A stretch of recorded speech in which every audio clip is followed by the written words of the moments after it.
रत्नाकर मतकरी यांच्या कृष्णकन्या या गूढ कथा संग्रहातून पहिला थांबा नावाची कथा. तो थांब्याशी येऊन उभा राहिला. एकदा त्याने उजवीकडे दूरवर नजर टाकली. बस काही दिसली नाही. ती येईल तेव्हा येईल अशी त्याने मनाची तयारी केली असावी, कारण पुन्हा काही त्याने त्या दिशेला पाहिलं नाही. तो आपल्याच विचारात गढून गेला नाही.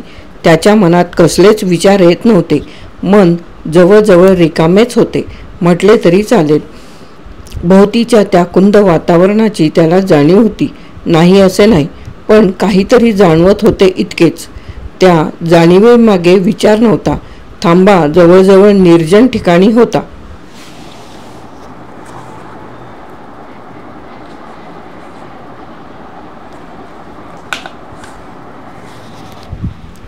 आजूबाजूला वस्ती नव्हती. जी काय 5-10 घरं होती ती दूरवर आणि आताच्या या धुसर वातावरणात ती देखील दिसेनाशी झाली होती. मग होती कशावरून? ठीक आहे, नसतीलही. झाडांचं तेच. फार उंच झाडं नसतील, पण झाडी असेलच. तीही दाट असू शकते. पण आता ती देखील वातावरणात मिसळून गेली होती. एका मळकट करड्या निसर्ग चित्रावरचे मोठमोठे काळेसर डाग, त्यांनाच झाडी झुडपे म्हणायचे तर म्हणावे. सडक नव्हतीच. मग मातीचा रस्ता तरी होता का? असावा, कारण जमीन म्हणून काहीतरी असणारच. आणि तिथे अधेमध्ये उठलेले फराटे, ते काय अधूनमधून पसरलेले डबकी सदृश्य पाणी म्हणायचे. पण तिथे पाणी तरी कुठून येणार? पाऊस बिऊस काही पडला नव्हता. वातावरण अगदी ढगाळ होतं. आकाश नुसतं भरून आलं होतं, एवढंच. पावसाची एकसुद्धा सर गेल्या कित्येक दिवसात पडलेली नव्हती. पडेल अशी शक्यताही नव्हती. का पडावा पाऊस? दिवस काही पावसाळ्याचे नव्हते. तरीही सगळीकडे अगदी कुंद वातावरण होतं. प्रकाश मंद होता. दिवसाचा कुठला प्रहर आहे हेही कळणार नाही असा. विशेष म्हणजे गेल्या कित्येक तासात तो बदलला नव्हता. ऊन तर नव्हतंच, पण अंधारात जातंय असंही काही नव्हतं. जणू काही तो मंद प्रकाश जसाच्या तसाच कायम राहणार होता. निदान आतापर्यंत तरी कायम राहिला होता. या प्रकाशाने एक निसर्गचित्र असं अनिश्चित रूपरेषाविहीन करून टाकलं होतं. या धुसर निसर्ग रचनेतच तो थांबा उभा होता. थांबा होता बसचाच. थांबा होता बसचाच, पण शहरी बस थांब्यासारखा नव्हता. त्याला एक पत्र्याचं छप्पर होतं, टपरीला असतं तसं. एवढंच नाही तर त्याला लागूनच पाठीमागे एक पडवी वजा खोली होती. तिचं दार लोटलेलं होतं. आत कोणीही नव्हतं. वातावरण पूर्ण निशब्द होतं. कसलाही आवाज नव्हता. अगदी एखाद्या पक्षाचाही नाही. कसली हालचालही नाही. एक पुसून टाकल्यासारखं अस्पष्ट सृष्टीचित्र. बस. अचानक तिथे हालचाल दिसू लागली. एक तरुण थांब्याच्या दिशेनं येऊ लागला. थांब्याजवळ येत होता. म्हणजे बहुधा त्याला बसने जायचं असावं. पण त्याच्या हातात प्रवासाचं सामान नव्हतं. किंबहुना काहीच नव्हतं. अगदी पिशवी, पाकीट, पर्स असलं किरकोळही काही नव्हतं. त्याचे हात रिकामेच होते. त्याच्या स्वतःमध्येही लक्षात राहण्यासारखं फार काही नव्हतं. एक सर्वसामान्य तरुण होता तो. काही वेळ असाच गेला. बस आली नाही.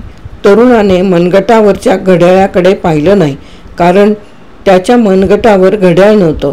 तो शांतपणे थांबून राहिला, बसची वाट पाहत. दूरवर आणखी एक जण येताना दिसला. त्या निर्मनुष्य ठिकाणी आणखी एक माणूस आपल्या सोबत आला याची तरुणाला जाणीव झाली. तो थोडा सुखावला. सावकाश आपल्याच गतीने चालत हा दुसरा माणूस येत होता. थोड्याच वेळात तो थांब्यापाशी येऊन पोहोचला. माणूस बऱ्यापैकी जाडजूड होता. अगदी प्रस्त म्हणावे इतका. त्याच्या हातात प्रवासाचं सामान नव्हतं. किंबहुना झिप बॅग, लॅपटॉप असंही काही नव्हतं. त्याचे हात रिकामेच होते. थांब्याशी येऊन तो तरुणापासून काही अंतरावर उभा राहिला. किंचित अनिच्छेने, जसं काही तरुणाला वाटलं की कसाही असला तरी प्रवासात सोबत तर झाली आणि प्रस्थाला वाटले असावे की बस आपल्या एकट्यासाठी असणार होती. तिच्यात आणखी एक वाटेकरी झाला. अर्थात असं वाटलंच असेल असंही नाही, कारण तरुणाप्रमाणे प्रस्थाच्याही मनात विचार येत नव्हते. मात्र जाणीव ही होतीच. तरुणाने प्रस्थाकडे पाहिलं आणि अधिक लक्षपूर्वक पाहिलं, तरीही त्या अंधुक प्रकाशात त्याला प्रस्थ कसा दिसतोय हे नीटसं समजलं नाही. म्हणजे त्याचं आकारमान लक्षात आलं, पण नाक डोळे नीटसे दिसले नाहीत. प्रस्थाचंही तेच झालं. आपल्यापासून काही एका अंतरावर सर्वसाधारण आकारमानाचा तरुण उभा आहे एवढं त्याला कळलं. पण प्रकाश अंधुक असल्यामुळे म्हणा की आणखी कशामुळे, पण त्याला तरुणाचा चेहरा नेमका कसा आहे हे काही समजलं नाही. असं होता होताच त्यांना दोघांनाही असं जाणवलं की आपण या दुसऱ्याला कुठेतरी पाहिलेलं आहे. ती भावना दोघांनाही चाटून गेली. एवढंच तिचं रूपांतर विचारात झालं नाही. त्यामुळे कोठे पाहिलं, कधी पाहिलं असा विचार काही त्यांनी केला नाही. दोघांनीही काही वेळ असाच गेला. तरुणाला काहीतरी बोलणं काढायचं होतं, पण काय काढणार? संबंधच नाही तर बोलणार काय? आणि संबंध येणार कसा? त्यासाठी नाव विचारण्यापासून सुरुवात हवी. पण त्या प्रस्थाला त्याचं नाव विचारणंही आगाऊपणाचं वाटलं तर बाकी जे काही घडत होतं ते दोघांनाही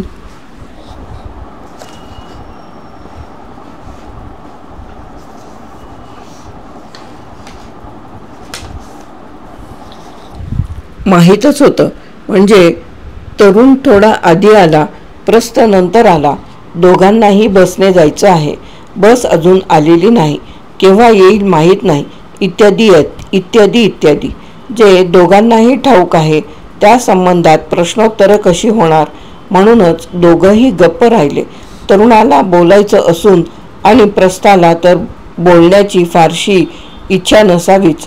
प्रस्थ मग थांब्यामागच्या घराशी गेला. पडवीच ती, पण भिंत होती, दार होतं म्हणून घर म्हणायचं. त्याने दार ढकललं. तो आत गेला. तरुणाला वाटलं की आपणही त्याच्याबरोबर आत जावं, पण त्याच्याशी मैत्रीचे संबंध तयार करावेत की नाही हे काही ठरत नव्हतं. मात्र आत जाऊन काय आहे ते पाहावं असंही त्याला वाटत होतं. आणि त्याचवेळी हेही जाणवत होतं की आत काहीच असणार नाही. माणूस तर नाहीच, कारण असतं कोणी तर ते इतक्या वेळात उठून बाहेर आलं असतं.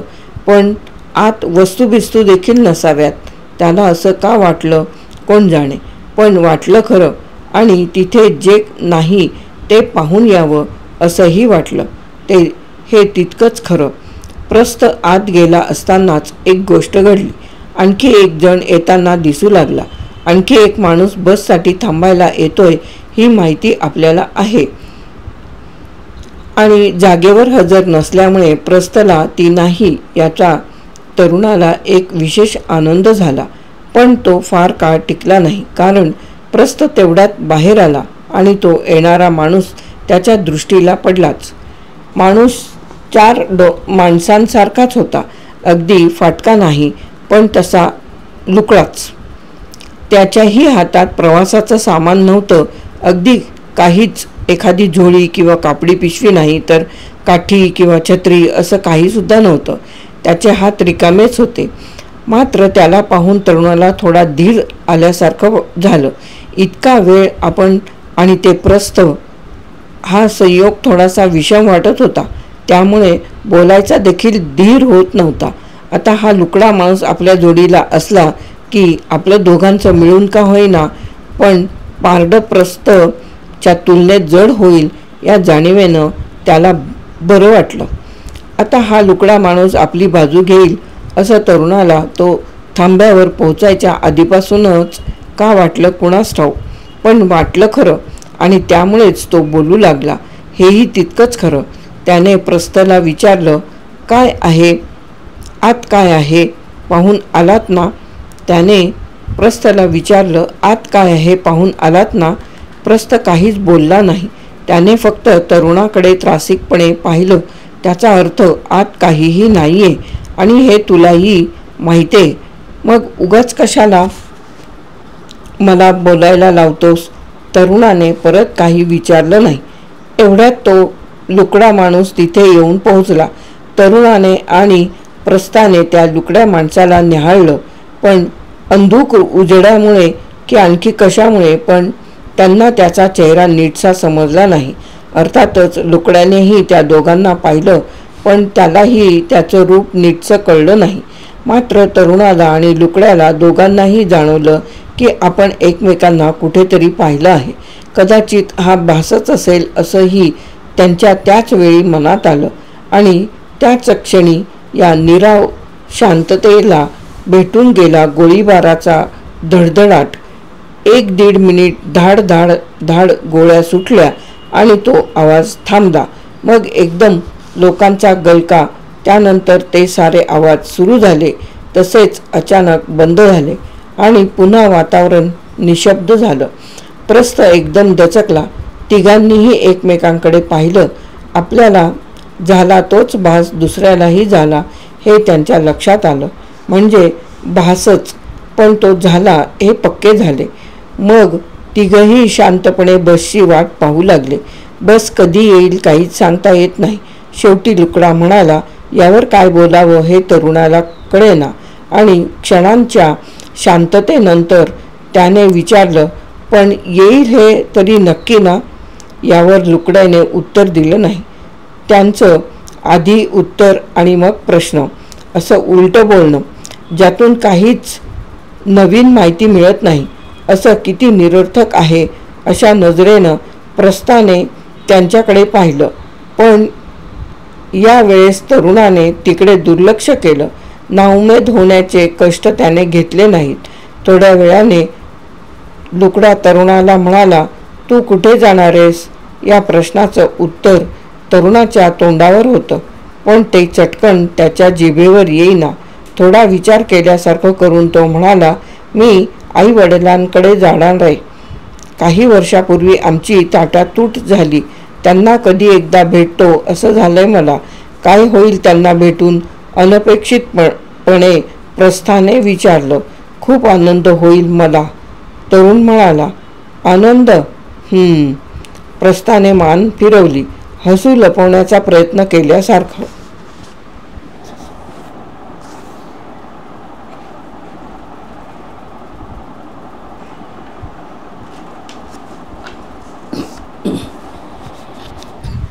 त्याचा हा शिष्टपणा लुकड्याला आवडला नाही. त्याने विचारलं, आणि तुम्ही असे कुठे जाणार आहात? गरज काय तुला सांगायची? प्रस्थ आखडूपणे म्हणाला. काही क्षणांनी स्वतःच बोलता झाला. मी शेतकऱ्यांमध्ये जाणारे, त्यांना कृषीवर्धनाचे नवे मार्ग दाखवणारे. मी हे केवळ स्वतःच्या आनंदासाठी करणार नाही, देशाच्या विकासासाठी करणारे. तिथेच निघालोय मी. आपल्या बोलण्याचा इतर दोघांवर काय परिणाम झालाय हे पाहण्यासाठी. त्याने दोन्ही बाजूंना मान फिरवली. अंधुक प्रकाशामुळे त्याला त्याच्या चेहऱ्यावरचे भाव दिसले नाहीत आणि त्यांनी तोंडातून चकार शब्दही काढला नाही. त्यांच्या या उद्धटपणाचा प्रस्थाला राग आला, पण तो दाखवणं कमीपणाचं झालं असतं. काही वेळ तिथे गाढ शांतता पसरली. मग तरुण लुकड्याच्या जवळ गेला आणि त्याने प्रेमळपणे विचारलं, तू कुठे जाणार आहेस? लुकडा म्हणाला, मी माझ्या आनंदाच्या ठिकाणी जाणार आहे. मला रंग खुणावत आहेत, नानाविध रंगांच्या लाटा उसळत आहेत. असं ठिकाण आहे ते. किनाऱ्यावर उभं राहिलं तरी त्या रंगांचे शिंतोडे अंगावर उडाल्याखेरीज राहणार नाहीत. पण मी पुढे जाईन, त्या रंगात नाहीन, चित्र काढीन. तुला खरं नाही वाटत? वाटतं ना. इतकं मनापासून सांगितलंस तू. मग खरं न वाटायला काय झालं? मी काही त्याच्यासारखा नाही, दुसऱ्याला मूर्ख ठरवून स्वतःलाच शहाणा समजणारा. तरुण म्हणाला. आणि अचानक पुन्हा एकदा गोळीबाराचा आवाज झाला. थाड थाड थाड, कांठळ्या बसवणारा आवाज. अचानक पुन्हा एकदा गोळीबाराचा आवाज झाला. धाड धाड धाड कांठाळ्या बसवणारा आवाज. अचानक तो थांबला आणि मग सुरू झाला लोकांचा गलका. काही क्षणांनी गलका थांबला. पुन्हा एकदा शांतता पसरली. त्या दोघांनी प्रस्थाकडे पाहिलं. तो थरथरू लागला होता. बरं वाटतंय ना तुम्हाला? तरुणाने विचारलं. हो, चांगलं वाटतंय. प्रस्थ खेकसला. न वाटायला काय झालं? नाही, थरथरताय म्हणून म्हटलं. तरुण म्हणाला. मगाशी देखील तो आवाज झाला तेव्हा तुम्ही दचकलात. लुकडा म्हणाला. फार शहाणे आहात तुम्ही. मला भित्रा ठरवताय. प्रस्थ ओरडला. काही अक्कल आहे की नाही तुम्हाला? कोणासमोर काय बोलताय? तरुण आणि लुकडा दोघंही काहीच बोलले नाहीत, पण स्वतःशीच हसले. त्यामुळे प्रस्थचा अधिकच जळफळाट झाला. तुमच्या नादी लागण्यात काही अर्थ नाही असं म्हणून तो घरात शिरला आणि त्याने दरवाजा लावून घेतला. दोघंही काहीच न बोलता निमूट बसून राहिले. पण दोघांच्याही मनात एकच भावना होती. प्रस्थ फारच उद्धट आहे, शिष्ट आहे.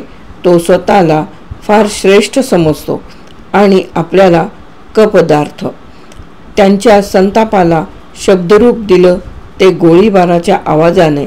तेच धडाधड एकामागून एक झालेले बार. तोच लोकांचा गलका. सारं शांत झाल्यावर लुकडा तरुणाला म्हणाला. आपण काहीतरी करायला पाहिजे. हो, तरुण म्हणाला. साल्याची मस्ती उतरवायला पाहिजे. अधिक काही न बोलताच त्यांनी पुढचा बेत ठरवला. प्रत्यक्ष शब्द न वापरता मनांच्याच संवादातून.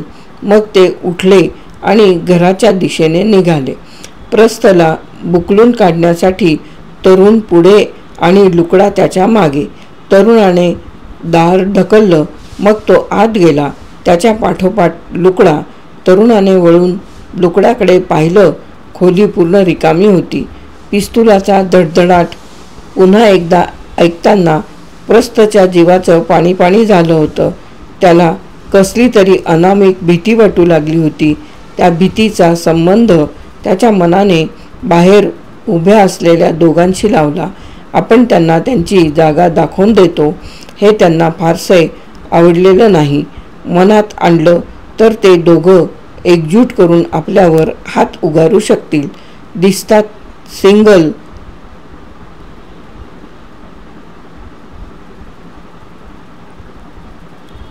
फसली पण आपल्याला भारी ठरतील. त्यातला तो लुकडा पक्का कारस्थानी दिसतो आणि तो तरुण तर त्याचं ऐकायला तयारच असतो. दोघं मिळून काय करतील त्याचा नेम नाही. खरं तर प्रस्थाने त्या दोघांविषयी असं मत करून घ्यावं एवढं काही घडलंच नव्हतं. पण कशामुळे कोण जाणे. प्रस्थाला हे सारे जाणवलं.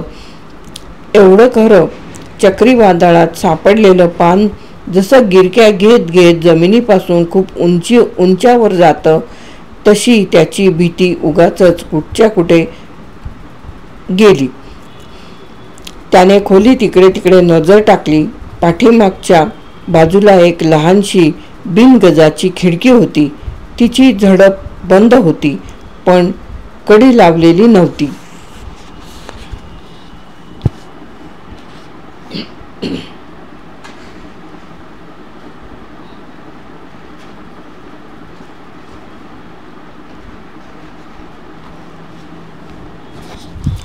त्याने थोडा जोर करून ती ढकलली. उघड्या खिडकीत अंगाचं कसंबसं मुटकुळं करून तो बसला आणि मग अंदाज घेऊन त्याने सावकाशीने खाली उडी टाकली. झडप परत लावून घ्यायला तो विसरला नाही. बाहेर थोडासा उतार होता. त्या उतारावरून खाली येऊन तो चालू लागला. वाट अशी नव्हतीच पण दगडधोंडेही नव्हते. खडबडीत पण एकसारखी अशी ती जमीन होती. उंच सखल नव्हती आणि ते बरेच होते कारण त्या अंधुक उजेडात पायाखालचं फार काही दिसत नव्हतं. घाईघाईने म्हणजे जितपत शक्य होतं तितपत घाईने वाट चालता चालता प्रस्थ एकदम थबकला. त्याची वाट अडवून कुणीतरी उभं होतं. प्रस्थ भलताच दचकला, घाबरला देखील. समोरची व्यक्ती बऱ्यापैकी अडमाप होती. ती कशी दिसत होती हे काही त्याला कळलं नाही. मात्र तिच्या डोळ्यावरचे चंदेरी रेशमी कुरळे केस न्यायाधीशाच्या डोक्यावरच्या टोपासारखे दिसतायत एवढं त्याला जाणवलं. मृदू पण भारदस्त आवाजात त्या व्यक्तीने त्याला विचारलं, कुठे निघाला आहेस? तो गोंधळला. खरंच कुठे निघालो आहोत आपण? कुठे असं नाही. तो तोंडातल्या तोंडात पुटपुटला, पण त्या दोघांपासून दूर. पण तुझी बस चुकली म्हणजे? व्यक्तीने विचारलं. तेही खरंच, प्रस्त केविलवाणेपणाने म्हणाला. बस चुकून चालणार नाही. दुसरी बस कोण जाणे कधी येईल. पण मला त्यांची भीती वाटते. त्यांच्यापासून तुला आता काहीही भीती नाही, व्यक्तीने आश्वासकपणे सांगितलं. बसमध्ये देखील ते माझ्याबरोबर असतील, त्याने काळजीने विचारलं. मगाचा त्याचा शिष्टपणा आता कुठच्या कुठे गेला होता. म्हणा, मगाही तो त्या दोघांना दाखवण्यापुरताच होता, ते आपल्यापासून दूर राहावेत म्हणून. म्हणजे त्याचं कारण देखील भीती हेच असणार. सांगा ना, बसमध्ये ते मला काही करणार नाहीत ना? मी सांगितलं तुला. आता तुला त्यांची भीती वाटण्याचं कारणच शिल्लक उरलेलं नाही. खरं तर तुला वाटतंय ती खरीखुरी भीती नाही, ती आहे भीतीची मागे राहिलेली छाया.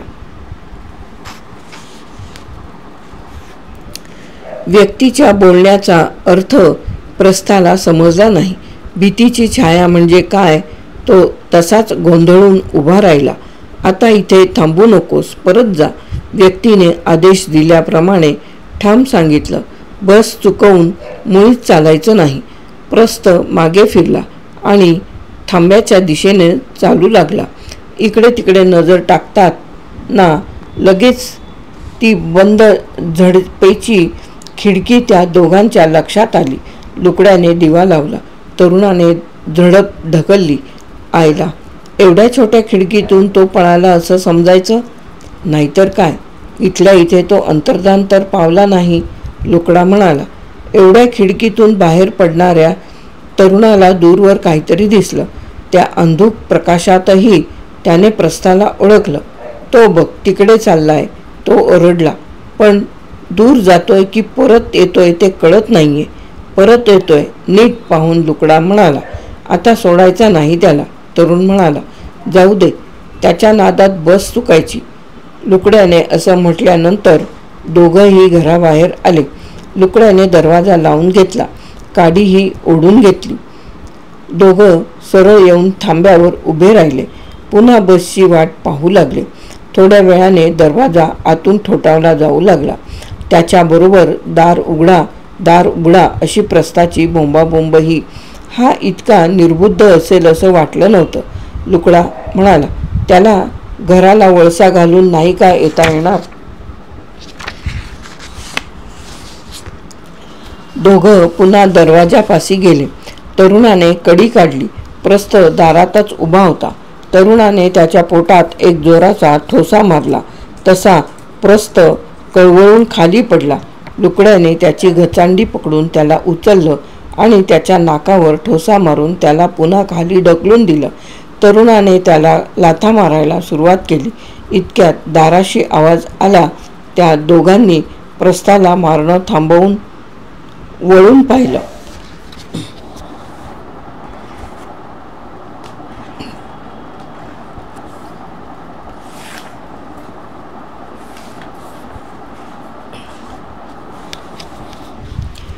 एक व्यक्ती दारात उभी होती. व्यक्ती आडमाप बांध्याची होती. तिचं रूप त्या दोघांना नीटसं दिसलं नाही, पण केस मात्र चंदेरी रेशमी कुरळे असे एखाद्या न्यायाधीशाच्या डोक्यावरच्या टोपासारखे आहेत असं लक्षात आलं.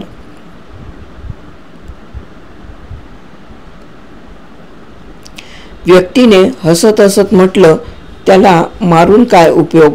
त्याच्या देहाला वेदना थोड्याच होत आहेत, मग तो विव्हळतोय का? लुकड्याने विचारलं. आपल्याला वेदना होत असतील अशा कल्पनेने तुमचा मारण्याचा पवित्रा देखील त्याच्या मनात भीती निर्माण करतोय. त्या दोघांना नीट काही समजलं नाही, पण लुकड्याला किंचितसं कळलं. प्रस्थाच्या शरीराला जर खरोखरच काही होत असतं तर ठोसा बसलेल्या नाकातून रक्त नसतं का आलं? आणि तुम्ही तरी त्याला का मारताय हे मी विचारू. व्यक्ती: त्या दोघांच्या मनातला गोंधळ अधिकच वाढला. तो चांगला नाही, आम्हाला तो आवडत नाही. तरुण म्हणाला, एवढं पुरेसं आहे या हल्ल्यासाठी. कोणाला वाटेल तुमचं त्याचं जुनं वैर आहे, पण खरं तर तुमची त्याची ओळख आत्ताची या थांब्यावरचीच आहे, होय ना? व्यक्तीने विचारलं. दोघांनीही जमिनीकडे पाहत मान हलवली. मग हे वैर नसून ही सुद्धा वैराची छायाच आहे का? प्रस्थाला आता आवाज फुटला. बरोबर आहे, व्यक्ती म्हणाली. तू बुद्धिमान आहेस. मी मगाशी भीतीच्या छायेविषयी तुला सांगितलं तसंच आहे हे. खरं वैर नाही, नुसती वैराची मागे राहिलेली छाया.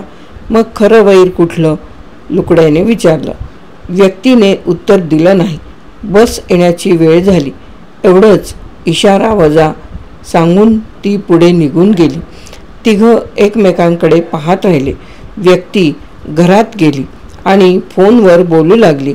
अर्थात तिच्या हातात किंवा गळ्यात कसलंही इन्स्ट्रुमेंट नव्हतं. संबंधित व्यक्तीशी बहुधा अधिक वरच्या पदावरच्या, कारण ती त्या पलीकडच्या व्यक्तीला नम्रपणे फक्त रिपोर्ट देत होती.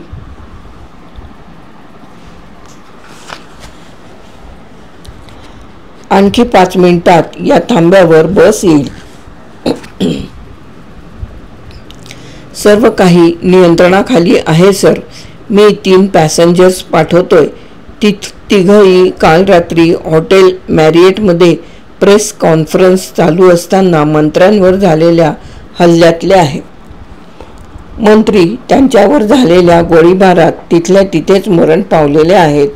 दुसरा, त्यांच्या पाठोपाठ एक गोळ्या झाडणारा तरुण, ज्याने पळून जाण्याचा प्रयत्न केला पण सुरक्षा रक्षकांपैकी एकाच्या गोळीला बळी पडला तो.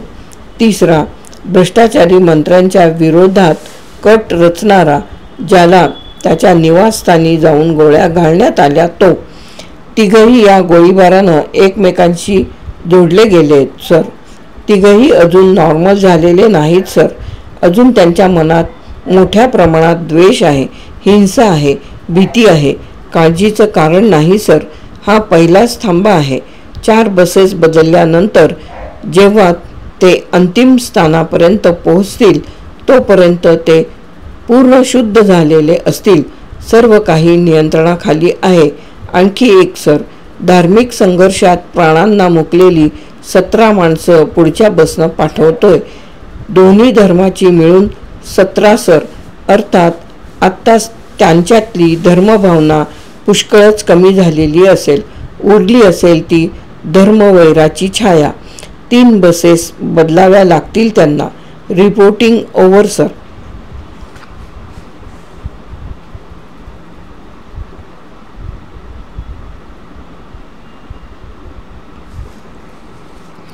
जरी थांब्याच्या आसपासच्या वातावरणात कुठला अमुक एक असा प्रहर नसला तरी आता थोडं अंधारल्यासारखं वाटू लागलं होतं. तरुण प्रस्थ आणि लुकडा मधलं सारं विसरून आता एकमेकांच्या जवळ बसले होते. तिघांनाही गोंधळल्यासारखं झालं होतं. तरीही थोडंफार मोकळं वाटत होतं. मनातली काही अभ्र दूर झाल्यासारखं वाटत होतं.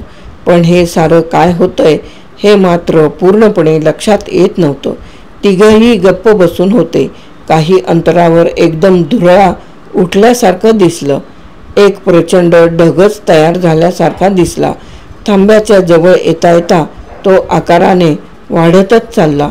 त्याच्यात उजेडाचे 2 ठिपके लखलखत होते. अगदी जवळ येताच तो ढग विरत गेला. उजेडाच्या ठिपक्यांचे 2 प्रखर दिवे झाले आणि कसलाही